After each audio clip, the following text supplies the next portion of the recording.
मैं श्रीनिवास अग्रवाल। बारिश का मौसम हो रहा है, तो इस मौसम में हम लोगों को खांसी, सर्दी, जुकाम, वायरल इन्फेक्शन होता है।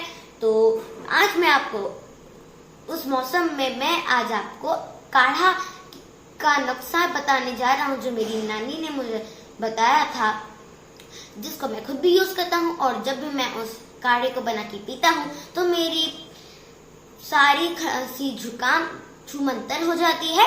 तो आज मैं उस नुस्खे को आपके साथ शेयर करने जा रहा हूँ। ये मैंने यहाँ पे एक बर्तन ले रखा है। ये मैंने एक ग्लास में पानी लिया है। अब मैं इस ग्लास में जो पानी है मैं इसे बर्तन में डाल देता हूँ। अब मैंने बर्तन में पानी डाल लिया था, तो मैं अब ओखली में 8-10 काली मिर्च के दाने डाल दूंगा और मैं इसमें अब 2 लौंग डाल दूंगा और ओखली में एक पीपल भी डाल दूंगा।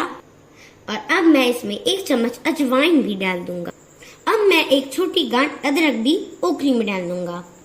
और अब आपको एक बित्ते की नीम गिलोय की डंडी लेनी है।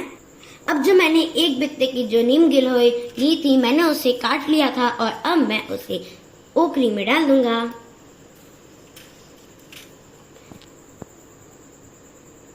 अब मुझे इन सभी सामग्री को मेरे को कूट लेना है।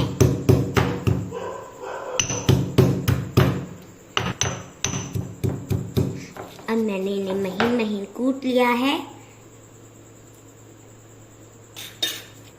अब मैं इसे चम्मच से उठा के जिस बर्तन में हम लोगों ने पानी डाला था 1 गिलास, उसमें डाल देना है। अब मैंने इस बर्तन में सारी की सारी सामग्री डाल ली है। अब मैंने काढ़े को गैस पे रख लिया है। अब मैं काढ़े को आधा होने के लिए रख दूंगा। इसका मतलब मैंने 1 गिलास पानी डाला है, तो मेरे को इसे आधे गिलास पानी तक कर लेना है। ये देखिए मेरा काढ़ा हो चुका है और जो मैंने सामग्री डाली थी उसके हिसाब से एकदम कलर भी आ गया है। अब मेरे को अपने काढ़े को छन्नी में छान लेना है।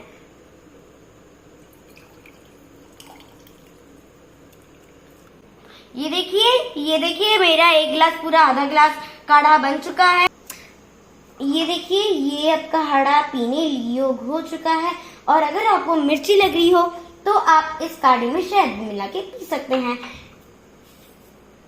Thanks for watching.